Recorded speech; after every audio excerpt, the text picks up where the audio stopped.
I'll get started while we're waiting for Cassandra's camera to work. So for those in the audience who know, and for those who aren't Shadow to Shine mentees, I just want to give a quick overview of who we are. So Shadow to Shine, we're a youth organisation working with 16 to 25-year-olds in inner city London. And we provide mentoring, work experience placements, employability programs, and general insight into careers in order to help young people achieve their career goals. And a big part of what we do is our Insight Into series, which we started during the pandemic, where we look at different industries and how people can get there and the different jobs within. So we've done entrepreneurship, we've done property, we've done music industry, and today we're doing construction. And I'm proud to say we're joined by Multiplex, who are a huge construction company across the globe. We have 4 amazing people who have volunteered today to tell you about their journey and how they've got into construction. But before we go ahead and go and meet each person individual, I'm just going to hand over to Kieran, who I believe has a slideshow that he wants to share with you all, just to explain who Multiplex is and the work that they do. So Kieran, I believe you should be able to share the screen now. Okay, give me a wee thumbs up if that's worked. Yeah, that's great. Thanks, Kieran. Perfect. So yeah, I just, not this by PowerPoint, we just have a couple of wee slides just to explain who Multiplex are, for those of you who don't know, and then we'll get cracking on the session. So very briefly, Multiplex are a global construction management company. So we manage the delivery of large-scale projects through our supply chain, who do a lot of the kind of heavy lifting on site, so to speak. We operate in a number of regions of the world, as you can see, originally out of Australia, but also Europe, Canada, Middle East, and India. A wee timeline there for you, but as you can see, we've been around in Australia since the 60s. We started in the Middle East in '97, the UK in 1999. Our first project there, I'll come to in a wee second. I'm sure many of you will recognise, or probably watched it last night on the TV. Yeah, so we started again in Canada and India in 2011, and as of 2021, we are 59 years, so we are approaching our 60th birthday. Worldwide. So what do? We build kind of major, large-scale, iconic projects all over the world. So you can see there we do commercial and office space, some residential, some high-end residentials, particularly in London, hotels, tourism and leisure, and a number of education projects across Australia and up in Scotland as well, where I'm based. But you guys are more focused on the London market. So what we do in London, I know that's probably quite a tricky slide to see actually, but that's just to show you kind of the scale and the breadth of some of the jobs that we have across London. You know, a large part of the skyline of London will be a Multiplex project, which is quite exciting for those of us that work here and get to deliver on these amazing construction projects. So a couple of projects you might recognise. So that's 22 Bishopsgate, which is the tallest building in the city of London, and I think in the UK outside the Shard, but don't quote me on that. Which is I presume most of you will have seen this on the skyline at some point. That was our first project in the UK, which is Wembley Stadium, up in Brent. We've also delivered one Blackfriars down in Southwark, a number of residential properties. So if any of you recognise Centre Point, then up in Camden, or crossover at Shoreditch, we've got Principal Place, which is a number of apartments as well. And we've got 19 Elms, which is down towards Vauxhall. If any of you are dialing from Vauxhall, you may recognise 19 Elms going up just now. I believe they're the Versace apartments, but I might not be correct on that. Maybe Sue will probably know the answer, or Mo will know the answer, but I think they're the Versace designed apartments. So very high-end spec apartments to be living in for sure. And that's it. So that's just a very brief. I just wanted to very quickly give you a wee introduction to Multiplex, who we are, and maybe some of the projects that you guys might recognise in and around London. And I also, if the technology is going to work here, I also have a video. So bear with me one wee second while I while I work this one out as well. Thanks, Kieran. Some of those buildings are really iconic, like seeing them. I didn't realise that you covered that much. Yeah, so that's really our kind of our mantra is, you know, the mantra there that is on one of the slides is we create skylines. So it's, you know, we don't really do kind of smaller scale framework or small projects. It's really the big and the bold, the iconic structures that we like to get our teeth stuck into, which is the most exciting ones, for sure. So I'm just going to play this video and hopefully the sound will work as well. So yeah,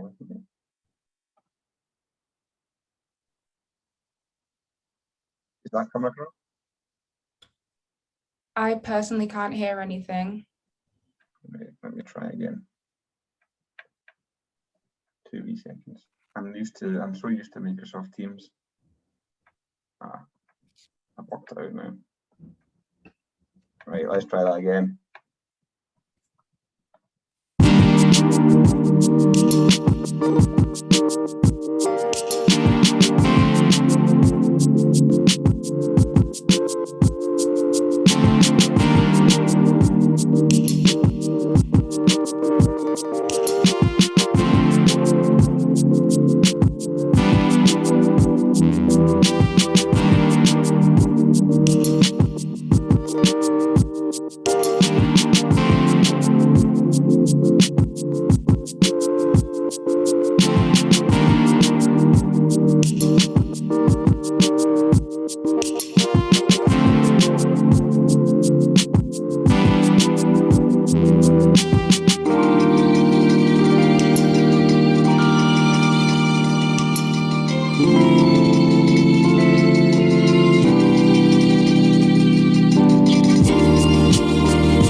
There we go. That's just a wee kind of insight into what it's like on a multiplex job.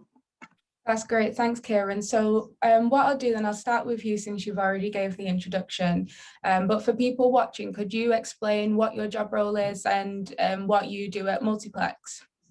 Sure. So my job title is social value and community manager. So when we deliver these large scale projects, there is a real expectation and desire from our part, and also the client and the council and a number of other stakeholders, to make sure that there's a legacy for the projects that we work on. So whether that's through employment and skills, working with schools, universities, employment agencies, and our supply chain, to make sure that there's jobs, making sure that we spend money with the local community, local businesses, small to medium enterprises, and working with lots of community groups along the way to make them, feel part of the project as well. And all of that kind of becomes a package of positive impact for us. So whether it's social and economic impact, we like to make sure that it's not just the amazing buildings that we do at the end of the day, but it's a whole legacy of economic development and growth for the local community as well. So my job is to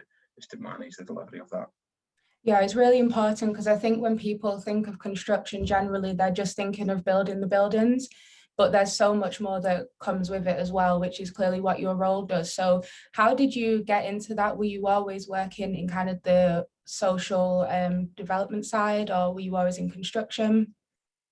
No, I actually fell into construction completely by accident, which is quite a common route for a lot of people. Actually, my original degree was in geography, which was nothing to do with construction at all. I liked to travel, so I picked geography because I got to travel at university, and that was basically as far as it got. But then once I graduated from that, I went to do a master's in corporate social responsibility, which is all about business for good and businesses acting as responsible corporate citizens, which is a real passion for me. And then I did that degree in Aberdeen on the basis of going into oil and gas, but actually a role in construction presented itself, which I jumped at with absolutely zero prior knowledge of the industry at all, but definitely the best decision, because it's a phenomenal industry to work in, as I'm sure the rest of the guys will say as well. So what's the typical day in the life for you like? Typical day for me, well, actually, one of the real positive things I think about construction is that for me certainly days are definitely different. Every day is different. One day I can be working with our supply chain, who do a lot of recruitment, so helping to support people into employment, or helping upskill people into more skilled roles. Another day I can be with schools and universities, talking about events such as this, which are always really exciting. Another day you can be working with a client, or you can write tenders and bids. So every day is really different for me. But that's one of the real attractions of the role. Mm-hmm. And because Multiplex is global, do you do social responsibility across the globe, or do you look at specific areas where you're working? So we have a team across the UK. Mm-hmm. I would say the UK business is probably the furthest down the social value line. So we have a team across the UK, London, and I operate in Glasgow and Edinburgh as well. Mm-hmm. And their core function is to deliver social value across our projects. And do you have a favourite or best projects that you've worked on? That's a good question. We delivered, probably my favourite project was actually one of our trickier ones, was a children's hospital that we delivered in Edinburgh. Mm-hmm. I think it's a lot of hard work, but actually when you see the finished project and the finished building, and you think about the amazing facilities that are going to be available to the children of Edinburgh, you get a real return from that I don't think you can get from many other projects. Yeah, absolutely. And what are some of the challenges that you think the sector faces, or that people might face if they're thinking of entering the world of construction? I think one of the main challenges the industry faces, which I think will actually be a big opportunity for the people on the call, will be there is a definite skill shortage within the construction industry. There are a lot of people probably at the other end of their career who are looking to kind of retire and leave. There's also issues around Brexit, and obviously there's been the pandemic as well. So there's a huge skills gap I see in the industry. Mm-hmm. Construction is lucky enough to be one of those industries that recovered fairly quickly from the pandemic, being able to work outside and keep 2 meters at a kind of natural advantage there. And at the minute, the market is certainly booming. there are projects springing up everywhere, there are jobs going everywhere, and it's actually getting the people in to meet the demand, especially within not just your traditional roles, but all your other things like digital construction, design, social value, sustainability. These are all huge drivers for a modern business these days. Absolutely. So you said the skills shortage. What type of skills is the industry looking for? Or if young people are thinking about entering, what should they be brushing up upon to make themselves stand out?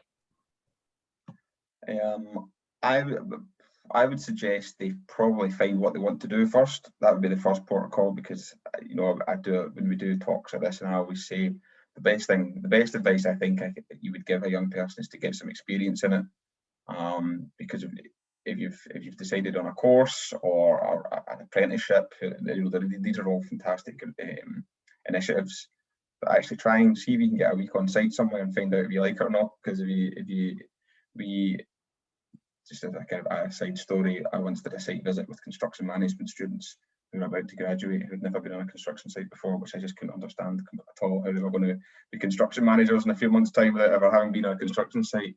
Don't get me wrong, most people come to site and they love it. So, and I'm sure if you want to get into construction and you're on the call, then you're already on the right path. I couldn't recommend a work placement enough. It gets you access to people you wouldn't access before. You'll be on the site, you'll be making contacts. These are all great contacts to have for employment, for references. It helps your CV. It gives you an idea of what you want to do, and it exposes you to a lot of roles that, I've been in the industry 5 years now, and I still find out new job titles that I didn't know existed. Mm-hmm.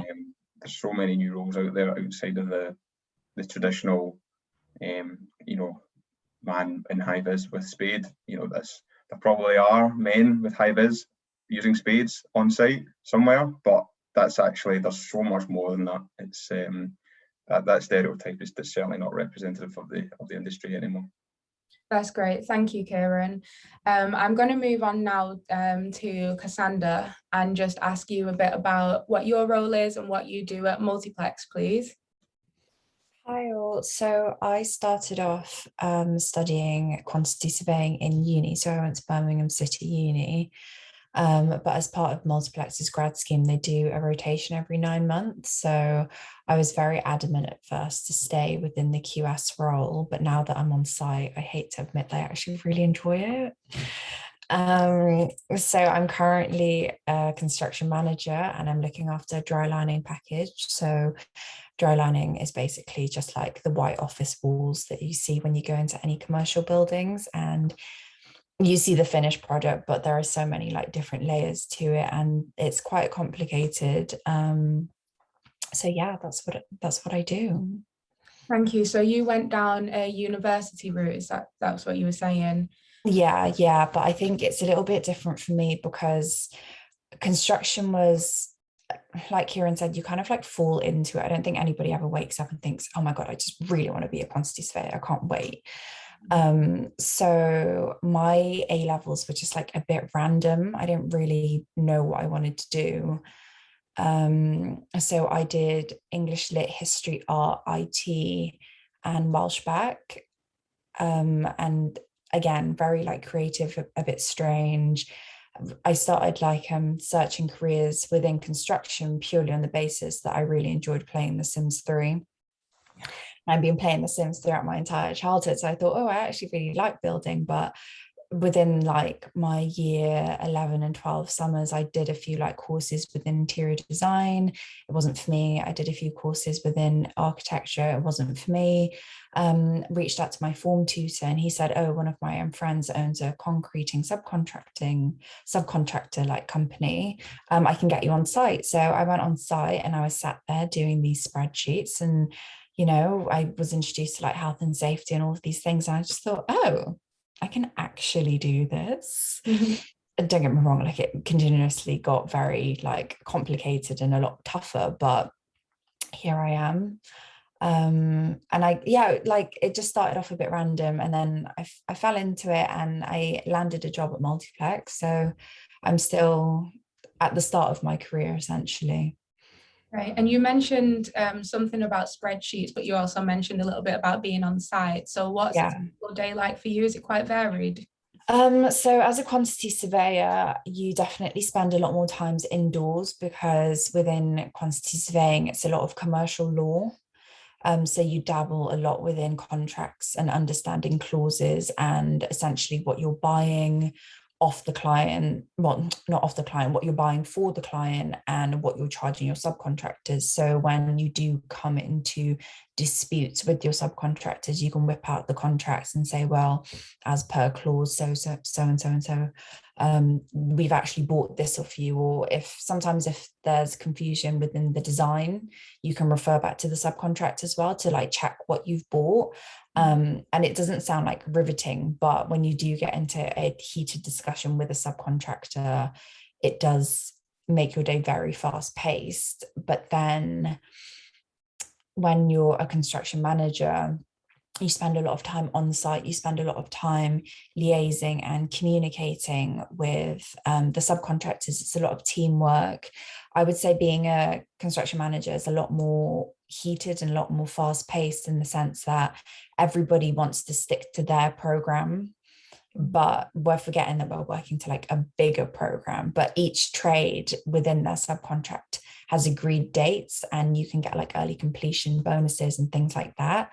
But that essentially ties into being a quantity surveyor as well, because when you're out on site as a quantity surveyor, you go out and do valuations. So you cost up how much work you think the subcontractor's done against how much money they've actually applied for, because they'll try and get away with things. And there's a lot of like dispute resolution in within construction. So if you were even like interested in being a lawyer, you don't necessarily have to take the law route. You can take like the quantity surveying route, because we do dabble in a lot of commercial law.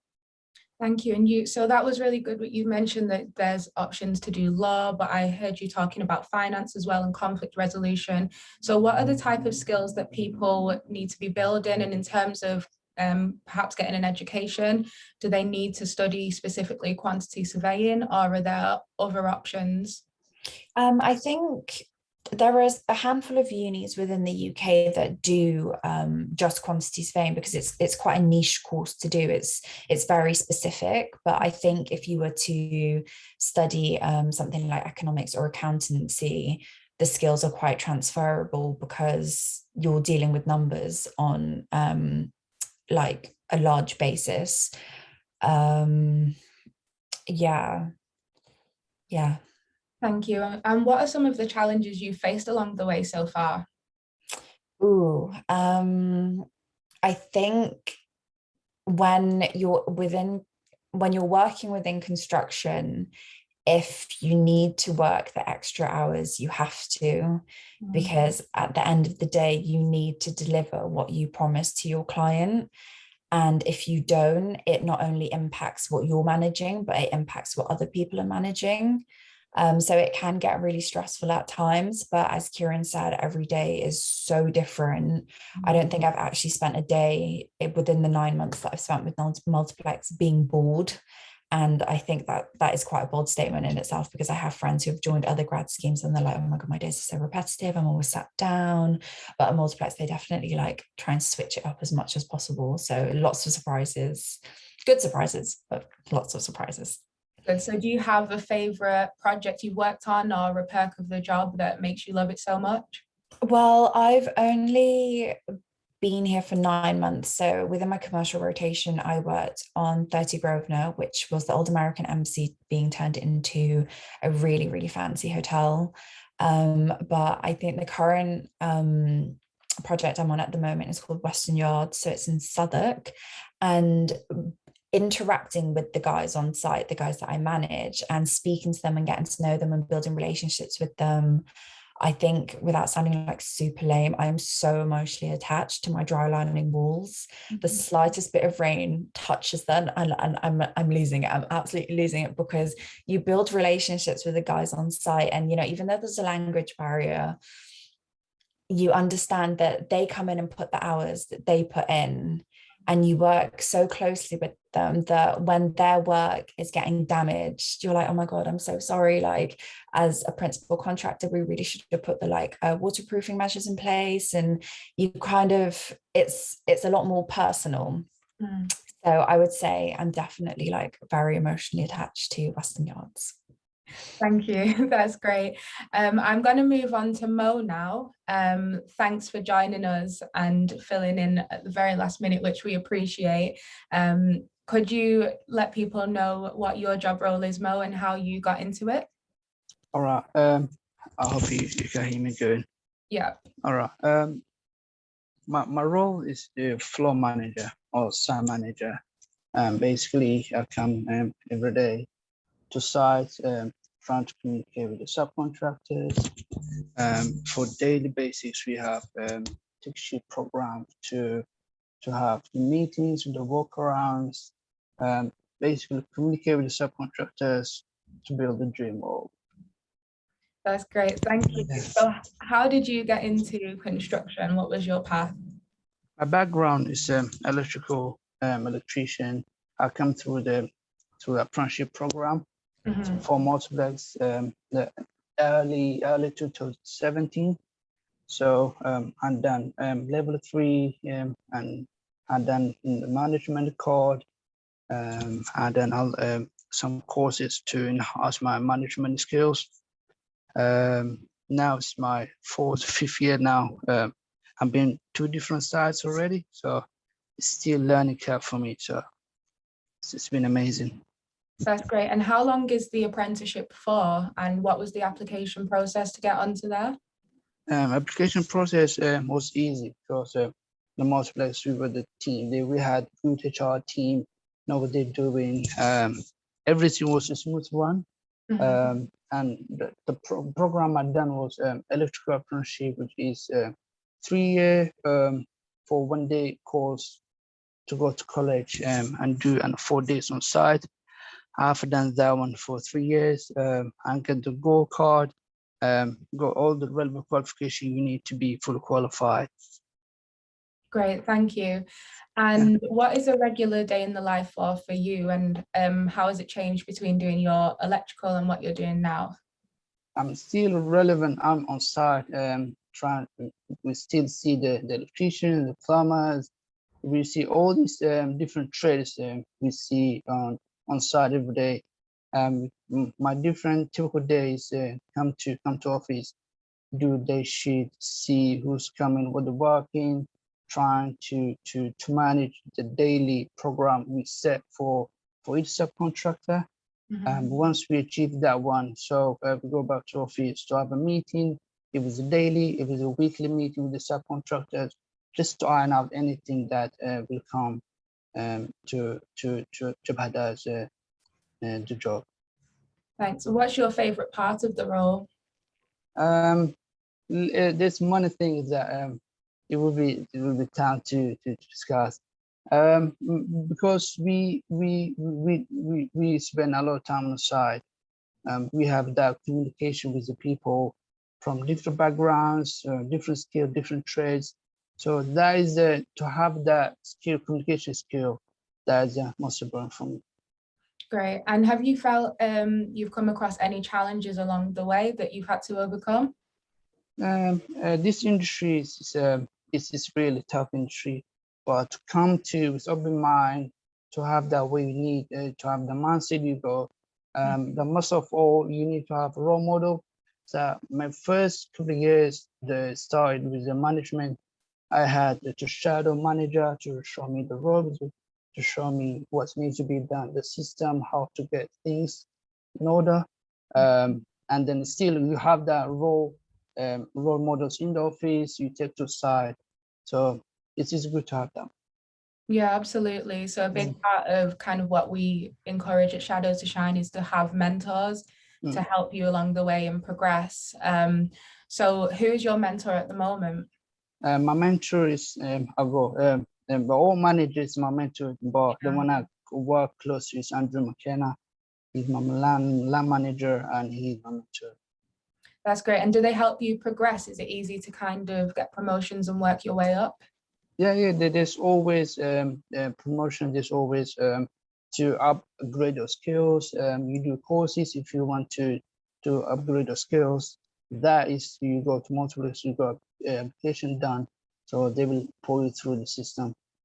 That's great. Thanks, Mo. And do you have any top tips for someone who wants to go into construction through the apprentice route rather than the university route? All right, you need to come with open mind, and there will be a lot of hurdles you need to overcome. You need to have that role model, number one. You need to know what you need. Have that mindset to I can do attitude. That's what you need to come to industry. Brilliant. Thanks, Mo. Thank you so much. And now I'm going to move over to Sue. Last but not least, could you please explain to everyone what your job role is and how you got there? Hi, everyone. Okay, so my job role, official title, is Head of Temporary Works Engineering for Multiplex. What is temporary works? So basically everyone talks about the permanent works, and that's the finished structure. Temporary works is basically everything that's required to facilitate the permanent structure in its final state. So that's all your cranes, all the fencing, all the scaffolding, all the concrete formers, any propping, excavations. So that's a lot of things. So I head up, we have teams of people, specialists on each project, and I oversee every project that we have in Multiplex Europe, including the Scottish one. So I've been up there a couple of weeks back, just to have a walk around, to have a look, make sure we're doing what we need to do. I also engage with the project teams, help them problem solve any issues they might have on site, and also upskilling and educating the people we have, our employees. Wow, so it's a lot of responsibility. It seems like a huge role. What were your steps to get there along the way? Did you go straight in at managerial level, or have you worked your way up? No, I started 22 years ago, so that's a long time. That's almost as old as Cass. So I started 22 years ago, and I went the degree route, and I did a straight degree in civil engineering. Before I did my degree, I honestly did not know what I wanted to do with my life. All I know is that I love to play Lego. I loved SimCity as it was then, not The Sims now. And I liked every time my dad did something, I literally was there with a hammer, either helping him fix it or just smashing it. So I knew that then I was more practical, and I did a civil engineering degree. So yeah, it sort of started from there, and then once I graduated, there weren't many jobs in construction because I think the country was in a recession. So I literally got rejected, I don't know how many times. Put my CVs in, got rejected, and then I asked, well, somebody called me up and they asked me to go in as an assistant engineer. And I think I was then, back when I was 21, I was a little bit on my high horse, and I thought, I'm not an assistant engineer, I've got a degree, so I was like, no, I'm not doing that. So they twisted my arm. They convinced me to do a part-time role, so 3 days a week. So I said, okay, reluctantly, I said, okay, put the phone down. And then I just sort of thought to myself, what am I going to do for the other 2 days a week? I'm taking a part-time role. Okay. So I called them back and I thought, hang on, fine, I'll do it full time. And I took that role on full time. And after 2 weeks, they realized that, I'm not saying I wasn't stupid, but, I had skills. I could do things, and I applied myself when I was told to do things. And they put me on the graduate training scheme after 2 weeks. So if I hadn't taken that role, I wouldn't have started my career back then and got onto the graduate scheme. Yeah. So I think sort of winding my neck in and thinking, do you know what, that's not beneath me to do. And I think I've taken that throughout my career now is, if someone needs help, it doesn't matter what position you are, you just do it to get the job done, to help people out. And that's, I guess that's my ethos now. It's a great example because sometimes you really do have to start at the bottom, even if you think you're maybe worth more. But as you pointed out, if you're displaying the right skill set and mindset and attitude, you can quickly progress onto the next ranks. So what was kind of the average time you were in roles for as you've moved up? Is it like you're there for like a few months or a year, or is it more longer term than that to move up to where you are now? We tend to, you get put on a project. Projects are generally 2 to 3 years long. So you take a role on a project. So I'd start on as a site engineer on one project, and then on my next project, I'd be like a section engineer. So I wouldn't be just managing the site stuff. I'd be managing a section of works. And then as each project you get put onto, I went up the ranks, as it was. So you develop in your knowledge, you demonstrate that you can actually do the role, and you take on more, and then I guess you get promoted. I think when I joined Multiplex 5 years ago, I joined Multiplex because I had never built a high-rise building in my life, and it was on my engineering bucket list things to build. So I'd never heard of Multiplex up until 5 years ago, because I was mainly in infrastructure. And bridges, they were my thing. So I joined Multiplex, and I was on 100 Bishopsgate as a high-rise, 40-story high-rise, and I was on that for a year and a half before the position came up to do the head of temporary works role, and I've got promoted a year and a half into working with Multiplex. So, you know, if you demonstrate your skills, people spot the talent, and they, you know, you don't have to spend 2.5 years on a project to progress. You know, it's just, you know, having the drive and the passion, and basically demonstrating that you are competent. Brilliant, thank you. And what does a typical day in the life of head of temporary works look like? I don't think I've had one. Yeah.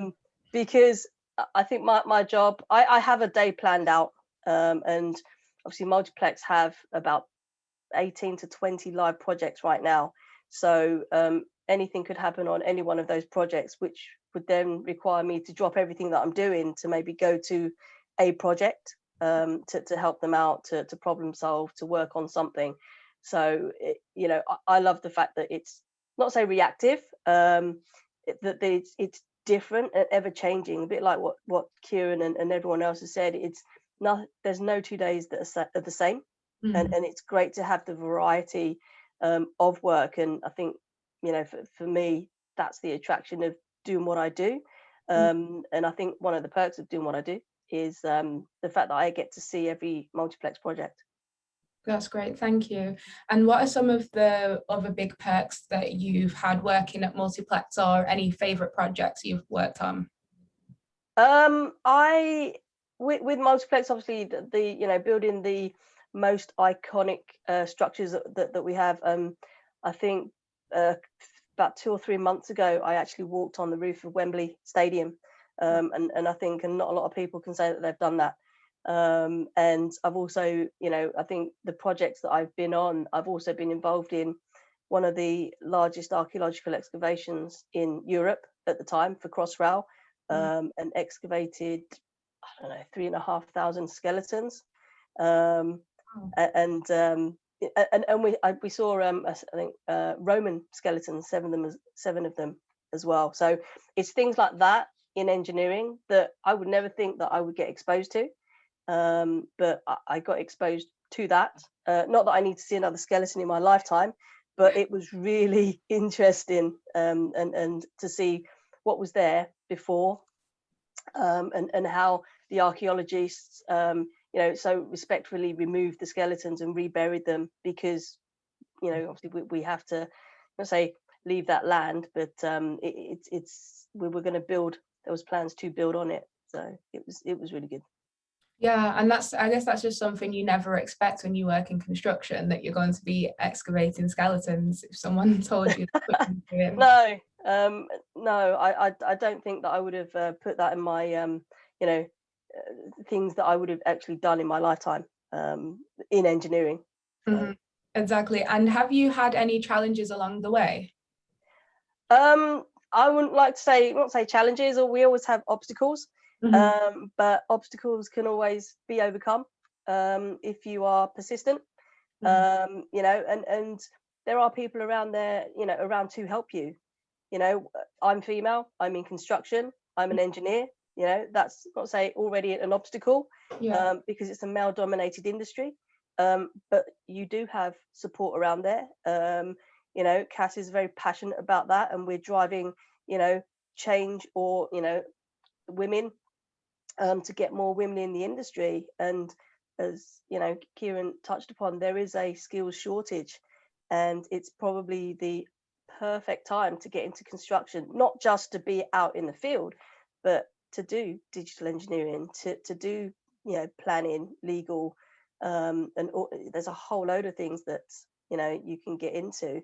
But, you know, being female in construction 22 years ago is completely different to now. I was the only woman on site for a long while, and now we have the luxury of having more women, and I believe the percentage of women in construction has gone up, but we need more people, more women, more people in construction. Cass, feel free to jump in, and obviously Sue as well, but for women out there who are thinking about it, do you have any tips and advice for them about entering a male dominated world? And is it more challenging? Have you found like perhaps people don't listen to you as much, or is it really changing? I would say the one thing that I've learned so I did a placement year, so I've been in the industry for about 2 and a bit years now. I think the one thing that I've always said to myself is, do not change yourself for anyone. Like I will not change the way I am. I will say what I want. And the thing is, you have to back it up with, like, you have to know what you're talking about to get taken seriously, which is a bit of a shame. But at the end of the day, it's character building. It's almost like having your first part-time job when you're 16, working in retail and dealing with all of these challenges socially. It will only benefit you in the long run, but there are definitely ways to approach the situation correctly. I don't go in there all guns blazing. Like, I'm definitely not a type of person to shout. I mean, some people are, and it works for them, but I'm like a really strong believer in not exerting my energy in places where it doesn't need to be. But yeah, being a woman, like, just don't change yourself for anyone. Sue sees me around work sometimes. I go in full face of makeup, hard hat, acrylic nails. I had to stop getting my eyelashes done because they were getting in the way with my sight goggles, but it's one thing I've had to give up. I'll make the sacrifice. And it definitely doesn't change your talent or ability to. No, not at all. Yeah. And so, Sue, you mentioned it's probably got a lot better from when you started 22 years ago. Yeah, I mean, you know, my first experience on a project, in a site cabin, there was myself and 2 male engineers in there. And I think the project director and construction director, I didn't really know who they were at the time, because, you know, I was sort of started at the beginning of my career. And they came in and they looked at me and they said, "All right, love, can you make me a cup of tea?" Right? And I was like, "Seriously?" And I literally looked around the room. I think, you know, I think for me that was a bit of like a red rag to a bull, because like, are you asking me because I'm female? So me, probably adrenaline going through my body, I told them where the cups and the water and the milk and the sugar was, and I told them to make it themselves. And because of that, I think they had more respect for me, that I had, you know, the confidence to push back. I'm not saying that everyone has that confidence to push back, but I think, you know, following on what Cass was saying, if you don't think it's right, you should call it out. Don't think that you don't, you know, you're not say you're not at a level where you can call things out. I think we're in the day and age now where it's unacceptable for, you know, poor behavior. And you know, I think new generation coming out is it's, you know, I think people start calling things out more, you know, unjust things, and I think it's great. And don't feel like, you know, it doesn't matter who you are, people should be talking to people with respect. And you know, I think yeah, it's just, You know, that's something that happened 20 years ago. It doesn't happen in the workplace now. If I see it, I will call it out. I know Cass, when Cass sees stuff, she calls it out.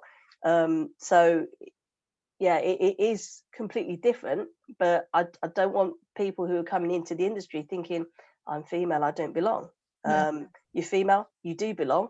You work as, you know, you put, you know, the effort in.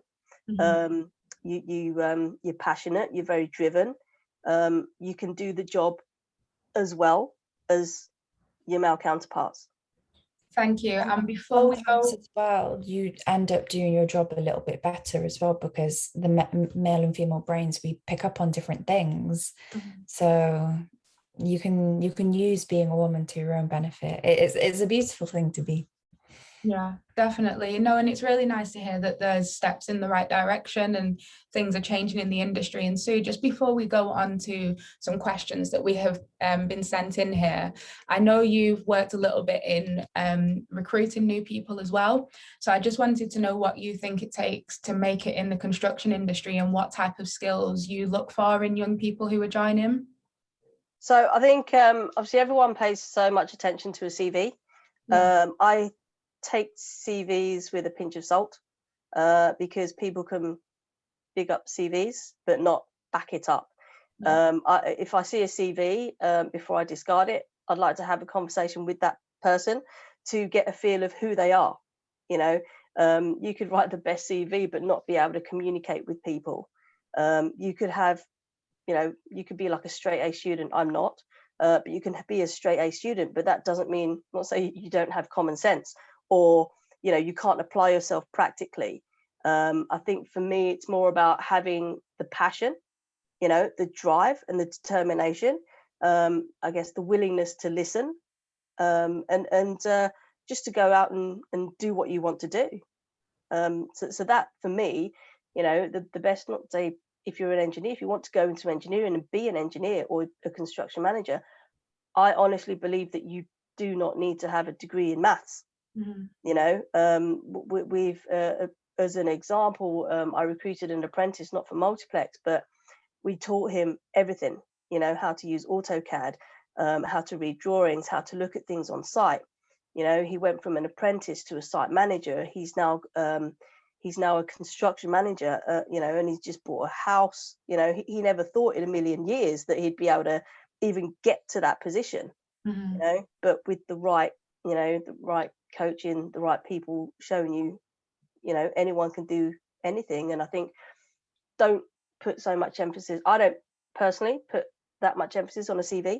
It's more about your personality. It's about, you know, how you apply yourself.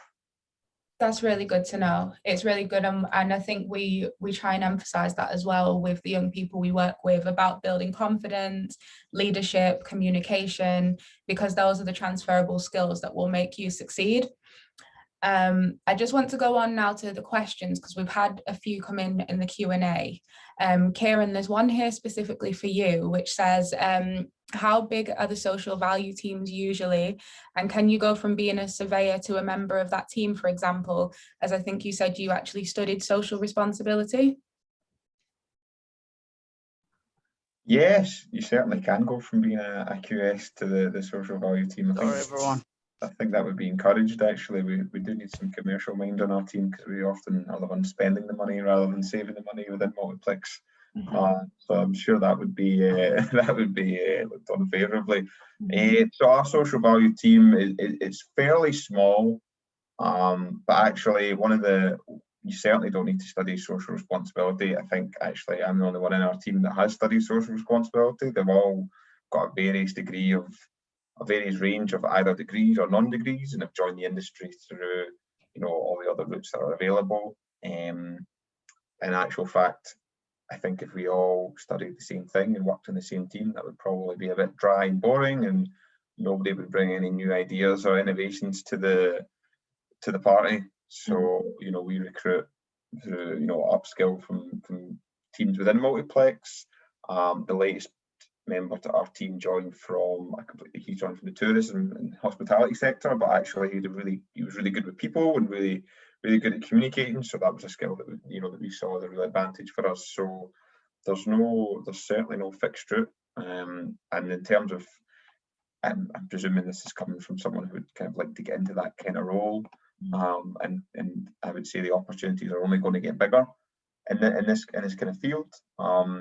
Sue mentioned earlier about the kind of cultural shift now that the people, that, you know, the new generation have around working practices and business and behaviour and culture and teams, and then that's actually something that we're seeing a lot of at the minute with our graduates and you know, young people coming to go into work. They don't want to work for a company that's not socially responsible. They don't want to work for a company that's not diverse and inclusive. They don't want to work for a company that's not doing anything about climate change and managing its environmental impact. So, you know, this is, personally, I think it's a great field to get involved in. Definitely necessary. And are there entry-level roles into social responsibility for people?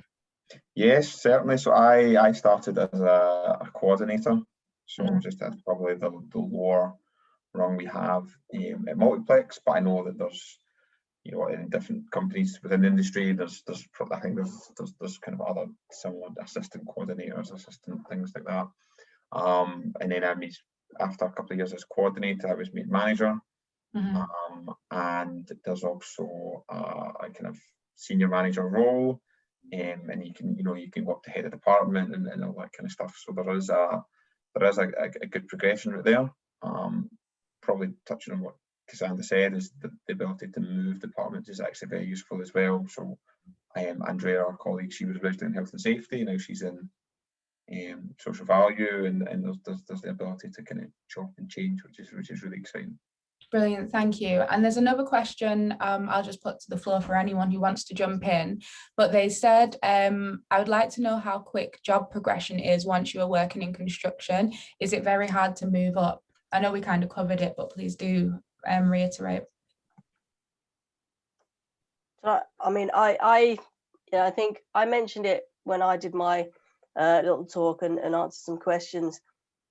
It doesn't matter. There's no time limit. It doesn't say that, you know, if you have to be a certain age to get to a certain level. If you're good enough, you're old enough, and if you demonstrate enough, you know, your line managers and people around you should recognize that what you bring to the role, and obviously we want to keep people, and we will only keep people if we stretch them. So if you're in a role and you're doing the same thing day in, day out, your own, you know, development's not being stimulated, so therefore, you know, you need more challenges. So I think as managers, you have to recognize talent, and yeah, that there's no set time limit. It's as quick as you want it to go. Normally it does depend on opportunity as well, but I wouldn't just settle for, you know, the excuse that, you know, say, maybe some people say, well, there's no opportunities, therefore you can't move up. I tend to, if someone's turned around and said that, I've kind of created my own opportunity.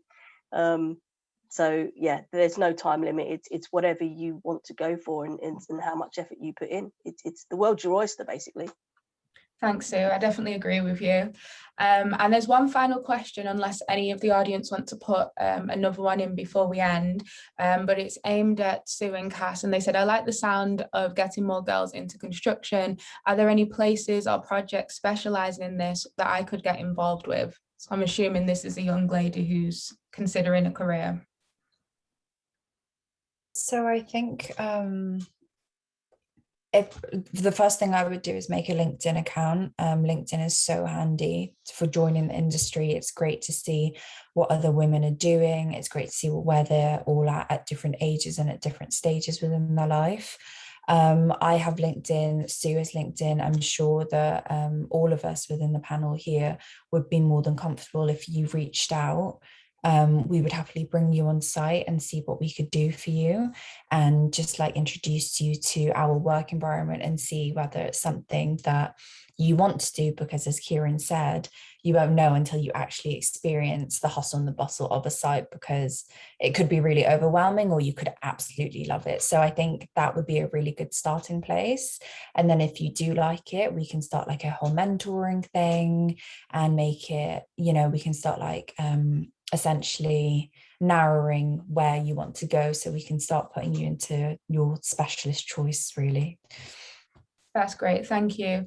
And just on a final note then, I wanted to ask, so for people who have had their interest sparked or they are considering construction, especially at Multiplex more, are there opportunities and openings right now for apprentices or grad schemes or entry-level roles? What are the next steps for these young people? I might jump in here because I'm involved with the grad scheme. Multiplex currently do not have an apprenticeship. We do have a graduate scheme and we do have summer placements. I think our summer placement students have already started some of their placements and they'll work the summer. Our graduate recruitment, I think we have our grads for this year's intake. But I think after our grads start, then the applications will be open for next year's intake. I think you have to apply. It's generally by the end of December for next year's graduates, but all that information is on the Multiplex website. As Cass said, there are always opportunities to do, a week, 2 weeks work placement, work shadowing with us to see if you like construction. Cass started as a QS and now wants to be on site. So, I used to, when I started, I wanted to be a designer, structural designer. I did that for a year as part of my professional development. I hated it. So I was quite lucky that I didn't actually get to do that at the beginning of my career. But now I know that I don't like it. That's why I work for, a main contractor like Multiplex who do construction management. But yeah, there are opportunities. Some are advertised on our website. Some, I think, that there's us here in this forum that probably be able to arrange something. So yeah, there are always opportunities. I think it's worth just adding in that obviously we are here for Multiplex, but a big part of what we do is managing our subcontractors and our supply chain. We don't get out, we don't do a lot of the physical building ourselves. We manage it, we manage the role. So actually the vast amount of our workforce and labour on site is through our supply chain. So to kind of, in a simple explanation, we'll have a company that does the concrete, we'll have a company that does the roof, we'll have a company that does the facade, mechanical, electrical, dry line partitions, as Cassandra said, all anything you can imagine, we have a company that will do it. So there's certainly, if there's not something at Multiplex, there will certainly be something through our supply chain. That's how we support a lot of our local employment and skills initiatives, is by working with our supply chain to do that. So certainly there'll be opportunities, and we work pretty closely with our supply chain, so we can certainly make that happen for sure. I think one thing to remember with recruitment is as well, take as many opportunities as you can, because you won't know what you like until you try it. And I don't know the ages of everybody that have attended this webinar, but if any of you are looking to apply for grad schemes, having done it recently, the minute that you start your final year, you want to be applying for grad schemes, because grad schemes take their time to get back to you, because there's such a large influx of people that do apply for the schemes. And I think another thing that's really important to remember is that it is so natural to get rejected. I applied for 20 different companies. I think about 6 of them got back to me, and I only got 2 job offers. So it's so natural, and it's, what will be will be. So maybe one particular company you didn't necessarily suit certain things, but don't ever take it as a personal attack. Use everything as a learning process. Take things away, and if you can, try and reach out and get feedback on your interview so you can prepare yourself and better yourself for next time. And if you are going into interviews, I know, as Sue said, CVs you take with a bit a pinch of salt. You can pretty much write anything down.